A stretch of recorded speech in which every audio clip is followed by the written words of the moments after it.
नमस्कार, आप तमाम दर्शकों का सिटी न्यूज में स्वागत है। मैं हूं आपके साथ प्रकाश झा। आइए खबरों की शुरुआत करने से पहले एक नजर डालते हैं आज की प्रमुख सुर्खियों पे। 10 दिवसीय गणेश पूजा को लेकर शहर के कई प्रमुख जगहों पर भगवान गणेश की प्रतिमा स्थापित की गई। सकरा थाना क्षेत्र में भगवान विश्वकर्मा की प्रतिमा विसर्जन के दौरान 3 लोगों की पोखर में डूबने से हुई मौत। और गायघाट नाव हादसे में मारे गए लोगों के परिजनों से मिलने पहुंचे जाप सुप्रीमो पप्पू यादव ने पीड़ित परिवारों को आर्थिक मदद की। ये थी आज की प्रमुख सुर्खियां। अब खबरें विस्तार से। आरडीएस कॉलेज परिसर में 10 दिवसीय गणेश उत्सव को लेकर के भगवान गणेश की भव्य प्रतिमा स्थापित की गई। महाराष्ट्र के बाद जिले में भी गणपति उत्सव की धूम मची। आरडीएस कॉलेज परिसर में पूरी रीति रिवाज के साथ गणेश चतुर्दशी की पूजा अर्चना कर भगवान गणेश का भव्य प्रतिमा की स्थापना की गई। इस दौरान पूजा अर्चना कर भगवान गणेश के पट खोला गया। भक्तों ने गणपति बप्पा मोरिया के नारे लगाए। 10 दिवसीय गणेश उत्सव को स्वराज पर्व के रूप में मनाया जा रहा है और इस वर्ष इसकी शुरुआत की गई है। महाराष्ट्र से भगवान गणेश की प्रतिमा को लाया गया है। अविनाश तिरंगा ने बताया कि इस वर्ष इसकी शुरुआत की गई है और भव्य तरीके से भगवान की गणेश की प्रतिमा को स्थापित किया गया है। दूर दूर से लोग भगवान के दर्शन के लिए यहाँ पहुँच रहे हैं। गणपति पूजन के बाद कार्यक्रम की शुरुआत हुई और चल रहा है। स्वराज पर्व गणपति पूजन के अवसर पर मनाया जा रहा है। पहली बार और आज शाम में महाराज की शिष्याओं द्वारा पिता के स्वरूप पर किया गया है। आना जारी है।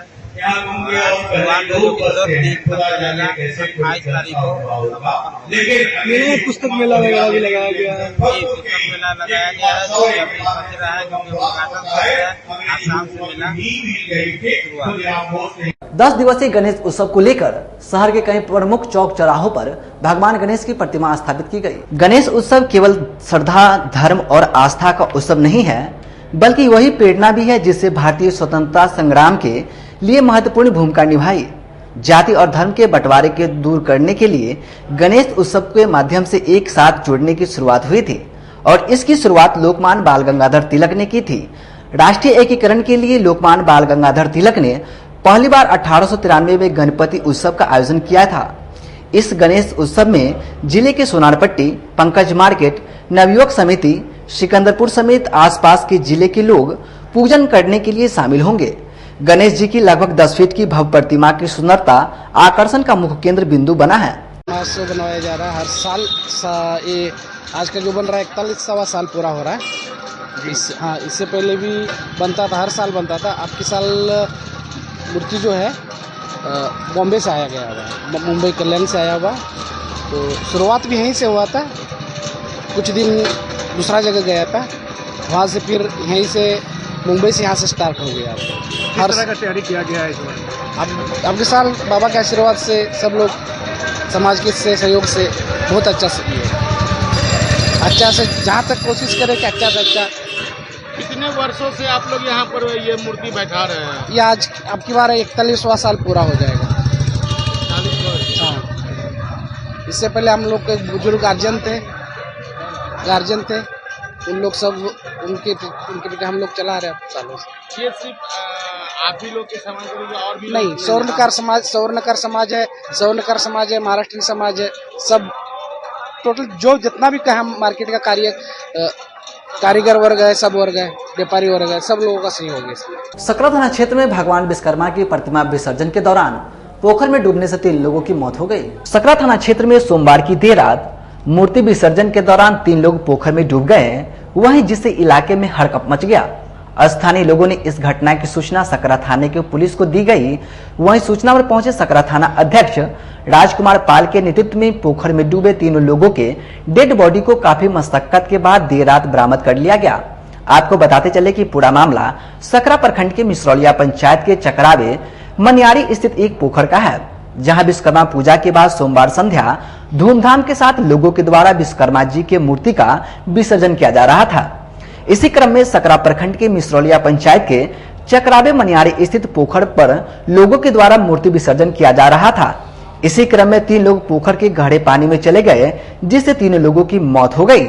सकरा पुलिस ने सबको अपने कब्जे में लेकर पोस्टमार्टम के लिए भेज दिया है। वहीं घटना में मृतक व्यक्ति की पहचान सकरा थाना क्षेत्र के इटहा के निवासी 18 वर्षीय प्रिंस कुमार, 16 वर्षीय अभिषेक कुमार और समस्तीपुर जिले के पटौरी निवासी 23 वर्षीय शिवम कुमार के रूप में हुई है। पोखरी में डूब गया। कौन पोखरी में गए थे नहाने के लिए? यही मनियारी वाला पोखरी में। अच्छा, तो तीनों एक ही जगह के आदमी थे? नहीं, मेरा भाई था, एक पटोरी का था वो। अच्छा, दोनों मेरा जाऊ था। अच्छा, दोनों जात था। हाँ। ये मतलब जो तीनों कितने कौन कौन लड़का है, नाम बताइए तो। प्रिंस है, प्रिंस अभिषेक कितने है। साल का है? वो 18 साल का, एगो 15 साल का है। 15 साल का क्या नाम है? 15 साल का अभिषेक नाम है। वो एगो और जो है उसका प्रिंस नाम है। तो कहने का मतलब जो है ये जो क्या बजे घटना हुआ है? दोस्तों में मतलब नहाने के लिए चले गए। तो कहने का मतलब बच्चा का क्या नाम था? एक का नाम था अभिषेक, एक का प्रिंस, एक का शिवम। तो तीनों का कितने साल के थे? एक 12 साल के, एक 15 प्लस थे, एक 18 प्लस। 18 प्लस। तो ये तीनों एक ही जगह का लड़का है? तीनों एक जगह का नहीं, दो एक जगह के हैं, एक पटोरी के हैं, एक जो अपने रिलेशन में आए हुए थे। रिलेशन में वो भी उनके साथ चले गए थे पोखर में? निकला था तो हम लोग को जानकारी नहीं था तो हम लोग छानबीन का खोजी करने के लिए बाहर निकले तो कोई आदमी हमको बताया जी पोखरी बगल जाते हुए देखे हैं। तो हम लोग उधर गए तो उसी वक्त जो है वहाँ पर आदमी था, पूछे भी उससे जो यहाँ पर कोई लड़का भी आया, तो बोला हाँ 3-4 लड़का तो आयल था, से यहीं पर खेल कूद रहा था। तो खेलते कूदते में हम मालूम नहीं, सब नहाने चला गया।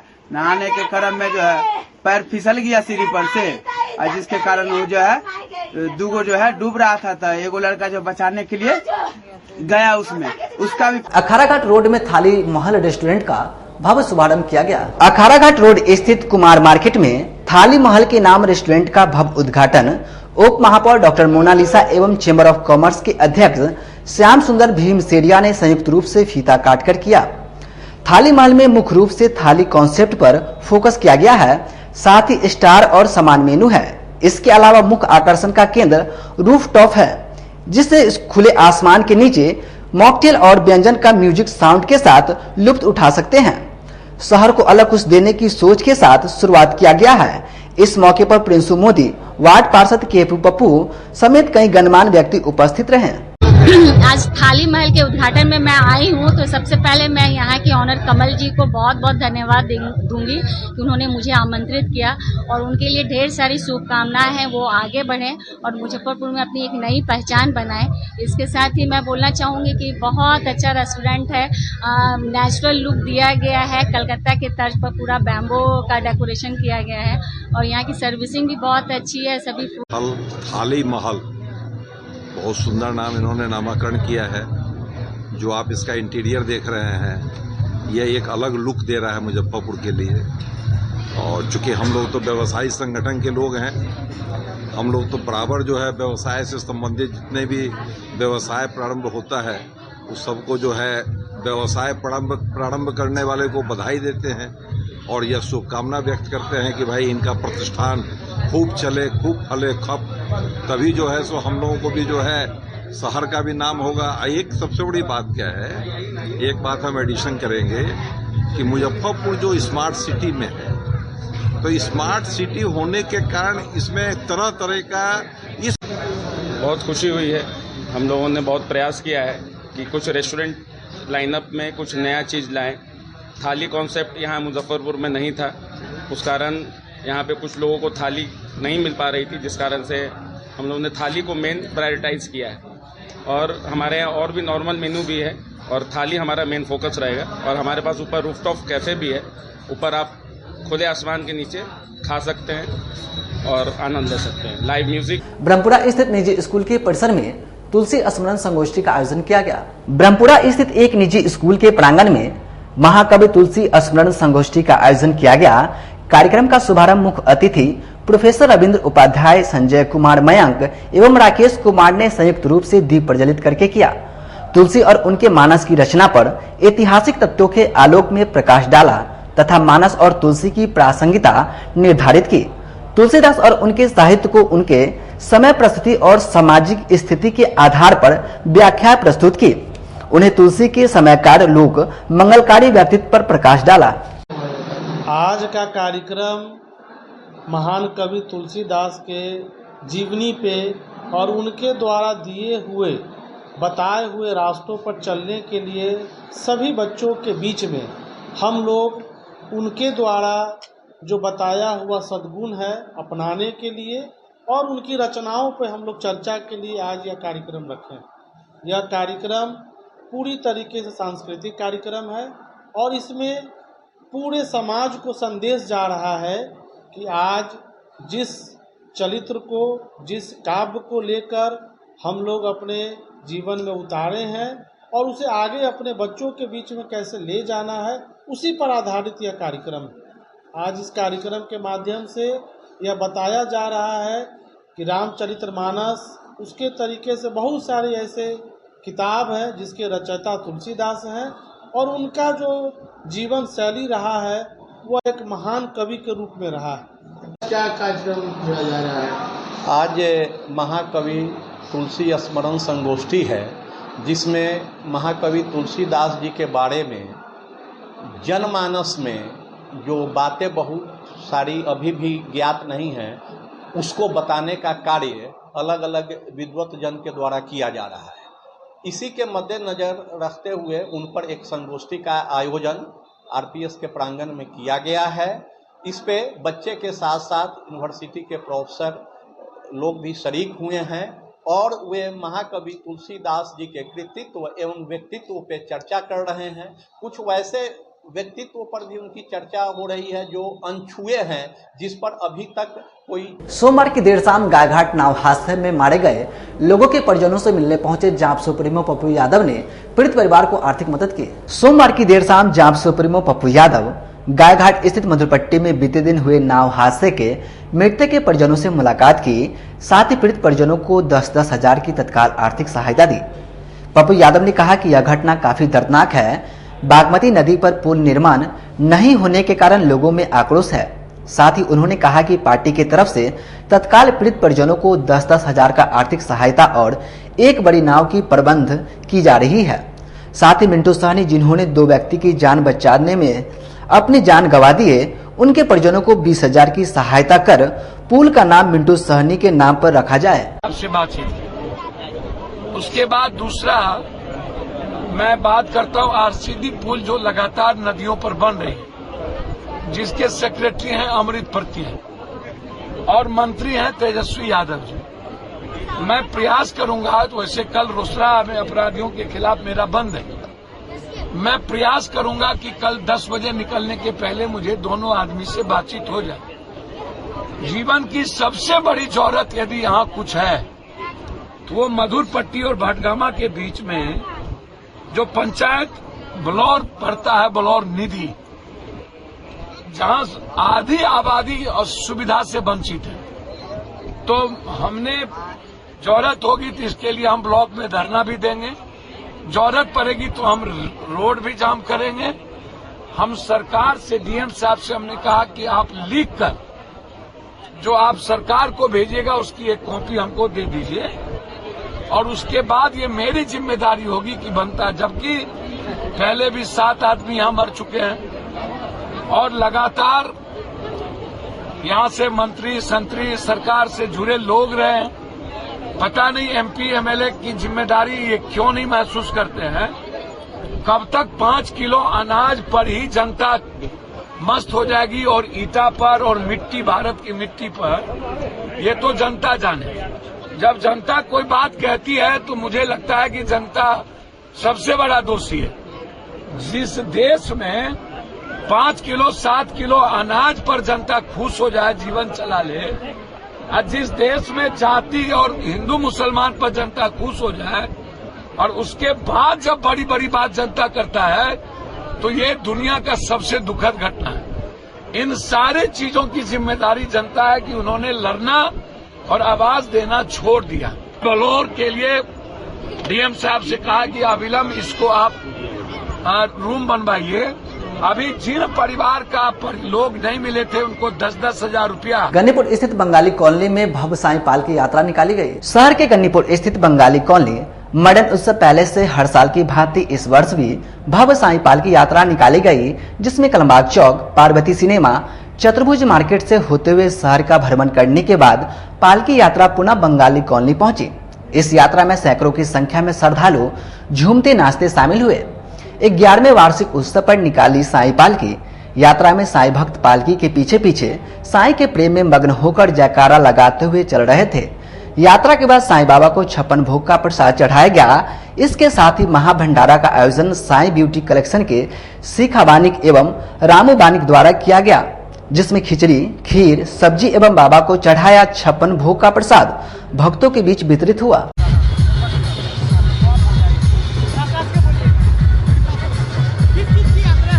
ये साईं बाबा की पाल की यात्रा है। ये गन्नीपुर से होते हुए कलमबाग चौक होते हुए और अघुरिया बाजार से और मॉडर्न उत्सव पैलेस में जाएगी। और कितनी उत्साह है आप लोगों में? हम लोगों में ढेर सारी उत्साह है और बाबा के कृपा से हम लोग बहुत खुश हैं और हर साल बाबा की पालकी निकालते हैं। और क्या कुछ कहना तो साईं बाबा की क्या प्रार्थना कर रहे हैं? साईं बाबा की सबके ऊपर सबकी कृपा बने रहे। साईं बाबा से जो जुड़ गए उनका बहुत बहुत ज्यादा कल्याण हुआ और इसके आगे हम क्या कहें, हम लोग को भाई बाबा से बहुत कुछ मिला है। आप लोगों ने मराठी लुक लिया हुआ, ये कहाँ का क्या ट्रेडिशन है यहाँ का? क्योंकि बाबा महाराष्ट्र से जुड़े हुए थे और हम लोग चाह रहे हैं कि गन्नीपुर बंगाली कॉलोनी से निकलकर मॉडर्न टेंट हाउस, मॉडर्न विवाह टेंट हाउस में वहाँ आती है। वहाँ से अपना पालकी यात्रा निकालकर और कौन सा है चतुर्भुज माला है हम लोग हाँ मार्ग होते हुए फिर वहाँ विवाह भवन में जाएगा, मॉडर्न उत्सव पैलेस में। वहाँ से बाबा का भंडारा और भोग का व्यवस्था हम लोग किए हैं। इसमें हम लोग हमारे मोहल्ला के सारे वासियों हमको हेल्प किए हैं और बाबा का हर साल हम। अब समय चलता है एक छोटे से ब्रेक का। आप बने रहें और देखते रहें सिटी न्यूज मुजफ्फरपुर। जिले की शान बन चुकी बाबा लहठी अब लोगों की जरूरत बन चुकी है। अत्याधुनिक रेंज और भरोसे को समेटे हुए लोगों के लिए नई नई डिजाइनर लहठी उतारते रहते हैं। ऐश्वर्या राय बच्चन, सचिन तेंदुलकर की पत्नी से लेकर न जाने कितने सारे नामी हस्तियां इस लहठी के दीवाने हो चुके हैं। लोगों के साथ ने ही बाबा लहठी की पहचान देश से लेकर विदेश तक बनाई है। ऐसा साथ बनाए रखने के लिए आप लोगों का तहे दिल से धन्यवाद।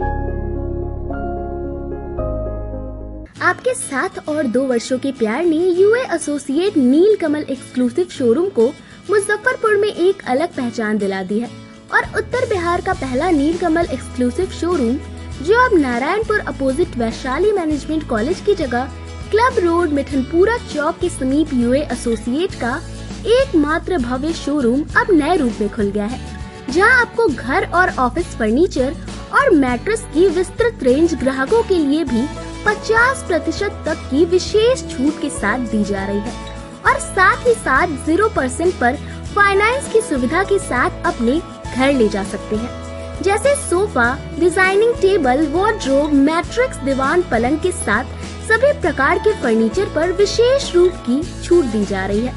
2 वर्षों का साथ निभाने के लिए यूए एसोसिएट नीलकमल एक्सक्लूसिव शोरूम आपका तहे दिल से धन्यवाद करता है और एक बार हमारे यहाँ अवश्य पधारें। इस विशेष छूट का लाभ जरूर उठाएं।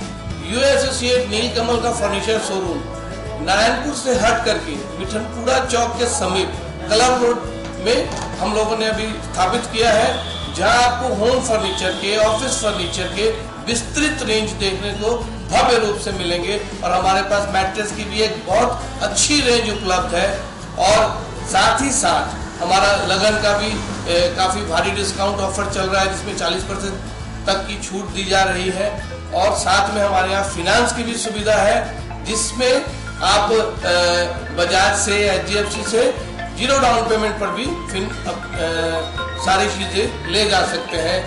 तो आप लोगों से निवेदन है कि एक बार आकर के हमें सेवा का मौका दें। अपने सपनों की आशिया को दे एक नई पहचान माँ भवानी डेकोर प्राइवेट लिमिटेड के साथ, जो है ऑथराइज्ड डिस्ट्रीब्यूटर ऑफ कजारिया। देश की मिट्टी से बनी टाइल से देश को बनाते हैं। और जहां मिलती है सभी प्रकार के Indian and imported granite, marble, sanitary एवं कोटा स्टोन का अनोखा एवं आकर्षक संग्रह। माँ भवानी डेकोर प्राइवेट लिमिटेड मतलब a complete floor solutions. New 0 mile Dadar road Muzaffarpur. Call 9934753111। Break के बाद आप तमाम दर्शकों का फिर से स्वागत है। अब रुक करते अन्य खबरों की ओर। राजद जिला कार्यालय में राजद अति पिछड़ा प्रकोष्ठ के प्रदेश अध्यक्ष अरविंद कुमार सहनी ने कार्यकर्ताओं के साथ बैठक की। राजद अति पिछड़ा प्रकोष्ठ के प्रदेश अध्यक्ष अरविंद कुमार सहनी ने मुजफ्फरपुर राजद जिला कार्यालय में किया बैठक, जहां पर प्रदेश महासचिव रेणु सहनी समेत पार्टी के अन्य नेता कार्यकर्ता हुए शामिल। इस दौरान पत्रकारों से बातचीत में प्रदेश अध्यक्ष अरविंद सहनी ने बताया कि अति पिछड़ा समाज को जगाने के लिए और इंडिया फ्रंट को मजबूत करने के लिए लालू यादव के विचारों को जन जन तक पहुंचाने के लिए यह अति पिछड़ा महासम्मेलन मुजफ्फरपुर में होने जा रहा है, जिसकी तैयारी को लेकर आज यह विशेष बैठक रखी गई है। आज मुजफ्फरपुर जिला राष्ट्रीय जनता दल अति पिछड़ा प्रकोष्ठ के द्वारा हम लोगों को बैठक बुलाई गई है। बैठक का मुख्य उद्देश्य है कि बिहार प्रदेश राष्ट्रीय जनता दल द्वारा पूरे बिहार में जिलावार अति पिछड़ा सामाजिक जागरूकता सम्मेलन करने का निर्णय लिया गया है और उसी के मद्देनज़र रखते हुए 29/9/2023 को मुजफ्फरपुर जिला में भी हम लोगों का जिला स्तरीय कार्यक्रम है। और आज हम लोग के माननीय अध्यक्ष जी जिला के और अति पिछड़ा के जिला अध्यक्ष अरविंद कुमार सहनी जी के नेतृत्व में यहाँ तैयारी समिति की बैठक बुलाई गई है। उसमें हमारे जिला के कई संगठन के अति पिछड़ा के प्रभारी भी आए हैं। पप्पू सहनी जी हैं, भोला शाहपुरा जी हैं, हमारे ललन शाह जी हैं और जिला के सभी हमारे प्रधान महासचिव हैं सुधीर भाई, हमारे अति पिछड़ा समाज के नेता, पूर्व MLC, प्रदेश के उपाध्यक्ष आदरणीय गणेश भारती साहब हैं। हम तमाम लोग यहाँ पर अति पिछड़ा समाज के साथ साथ जो राष्ट्रीय जनता दल के वरिष्ठ नेता हैं जिला के, सभी लोगों ने हम लोग बैठ करके कैसे सम्मेलन को विराट बनाया जाए विशाल रूप दिया। भाजपा के राष्ट्रीय प्रवक्ता सुषमा साहू ने कहा कि आयुष्मान भाव अभियान एक व्यापक राष्ट्रव्यापी स्वास्थ्य सेवा महल है। भाजपा जिला कार्यालय में यशस्वी प्रधानमंत्री नरेंद्र मोदी के 73वें जन्म दिवस यानी दिनांक 17 सितंबर से 2 अक्टूबर तक आयुष्मान भाव सेवा पखवाड़ा के रूप में आयोजित किया गया, जिसको लेकर के आज भाजपा प्रदेश प्रवक्ता सुषमा साहू ने प्रेस वार्ता का आयोजन किया गया। प्रेस को संबोधित करते हुए सुषमा साहू ने बताया, आयुष्मान भाव अभियान एक व्यापक राष्ट्रव्यापी स्वास्थ्य सेवा पहल है। इसका मकसद राज्यों के गांवों, कस्बों तक स्वास्थ्य सेवाएं प्रदान करना है। इससे आयुष्मान कार्ड बांटने की प्रक्रिया में भी तेजी लाई जाएगी तथा आयुष्मान स्वास्थ्य सभाओं का आयोजन होगा। स्वास्थ्य मंत्रालय की योजनाओं का फायदा हर व्यक्ति तक पहुंचाने के मकसद के साथ यह अभियान शुरू किया गया है। देश के यशस्वी प्रधानमंत्री श्री नरेंद्र भाई मोदी जी का जन्मदिन 17 सितंबर को था और इस 17 सितंबर से 2 अक्टूबर तक हम लोग सेवा पखवाड़ा के तौर पर इसे मनाने का काम कर रहे हैं। भारतीय जनता पार्टी के सभी कार्यकर्ता और सभी जिलों में एक पखवाड़े के तौर पर इसका आयोजन भी हो रहा है। हर जगह स्वास्थ्य मेला लग रहा है, लोगों को स्वास्थ्य संबंधी सुविधाएं दी जा रही हैं, उनका जांच चल रहा है और सबसे बड़ी बात जो नरेंद्र मोदी जी के हृदय के करीब है एक योजना, वो है आयुष्मान। तो आयुष्मान भवा करके एक जो योजना चल रही है, यानी जो BPL कार्डधारी हैं उनका आयुष्मान योजना के तहत नाम अंकित होना चाहिए। पर ऐसा दुर्भाग्य रहा है कि अभी तक जो टारगेट करना चाहिए था यानी 13 लाख से ऊपर, और अभी हम मात्र 3 लाख से नीचे वही आसपास तक ही पहुंच पाए हैं। तो ये बहुत चिंता का विषय था और इसी के लिए आज ये सेवा पखवाड़ा में हम आए हैं, ये बताने के लिए कि जिन लोगों का नाम अंकित नहीं हुआ है वो किस प्रकार अंकित करेंगे। तो उनको कुछ नहीं करना है, अपने डिजिटली यानी अपने जो मोबाइल है, मोबाइल में जाकर के आपको आयुष्मान ऐप डाउनलोड करना है। आयुष्मान ऐप डाउनलोड करने के बाद हम उसको ओपन पर क्लिक करेंगे। जब ओपन हो जाएगा तब वहां पर एक मतलब वर्ड आएगा और वो है NHA डाटा प्राइवेसी पॉलिसी, यानी वो आपसे पूछेगा कि क्या हम आप 20 सितंबर को होने वाले नगर निगम बोर्ड की बैठक में वार्ड पार्षद संजू केजरीवाल ने नहीं बोले जाने की शंका जताई। नगर निगम बोर्ड की बैठक की पूर्व संध्या पर वार्ड 20 के पार्षद संजय केजरीवाल ने अपने कार्यालय में पत्रकारों के साथ एक प्रेस वार्ता का आयोजन किया। इसमें उन्होंने बताया कि उन्हें पहले यह डर है कि कल की बैठक में उन्हें बोलने से रोका जाएगा। उन्होंने कहा कि सदन के सदस्य होने के नाते उन्हें बोलने का अधिकार है। अगर सदन उसे पास करती है तो उस पर कार्य होगा, अगर सदन पास नहीं करेगी तो वह कार्य नहीं होगा, लेकिन उन्हें बोलने से कोई रोक नहीं सकता है। इसलिए हमने एक दिन पहले ही शहर के तमाम जनता को प्रेस के माध्यम से यह बताने का काम किया है, हमारे अधिकार का हनन किया जा रहा है। 29/8 की बैठक में नगर आयुक्त के माध्यम से एजेंडे को लेके आया, लेकिन अब उनको एजेंडा पसंद नहीं आ रहा है और एक तरफ वो ट्रेड लाइसेंस कह रही हैं कि हम विलम्ब शुल्क माफ करेंगे। मेरा ये कहना है कि 11/5 की स्टैंडिंग की बैठक में व्यापार अनुज्ञप्ति अधिनियम विनियम संशोधन 2023 किसने पास किया? इन्हीं महापौर, इनके मंत्रिमंडल के सदस्यों ने। ये तो वही वाली बात हो गई कि एक तरफ आप सजा देते हैं और दूसरी तरफ राहत देने की बात करते हैं। इतना ही प्यार है मुजफ्फरपुर के जनमानस से तो ट्रेड लाइसेंस में विलम्ब शुल्क लगाने का ही क्या अधिकार था? दूसरी बात कि स्थगित बैठक का आज तक मैंने नहीं सुना कि प्रोसीडिंग निकलता है और इस स्थगित बैठक में इन्होंने जो इल्जाम लगाया वो इल्जाम ये लगाया कि पार्षदों के द्वारा अनुमति नहीं ली गई थी। लोकतंत्र के सबसे बड़े मंदिर लोकसभा, राज्य में विधानसभा में भी विधायक और सांसद माननीय जो हैं वो अपने जनहित की बात को, अपने समस्याओं को, अपने क्षेत्र की बातों को रखते हैं। सरकार नहीं सुनती है तो बेल में जाके धरना देते हैं। कभी स्पीकर से आदेशित होने की जरूरत नहीं पड़ती है। तो ये तो भारी विडंबना है कि मुजफ्फरपुर नगर निगम अब लोकसभा से और राज्यों के विधानसभा से भी ऊपर चला गया। मैं समझ रहा हूँ लोकतंत्र की जगह अब यह राजतंत्र की ओर जा रहा है, राजशाही की ओर जा रहा है। ये कहती हैं कि निंदात्मक, व्यंग्यात्मक और मामूली विषयों पर कोई चर्चा नहीं होनी चाहिए। ये धारा 57 की कंडिका 2 का उल्लेख करती हैं। ये जानकारी ले लें नगर आयुक्त से कि मेरे सारे प्रस्ताव 57 कंडिका 2 के तहत ही शामिल किए गए हैं और धारा 49 के पारा 3 के तहत ही सभी माननीयों को सूचित किया गया है।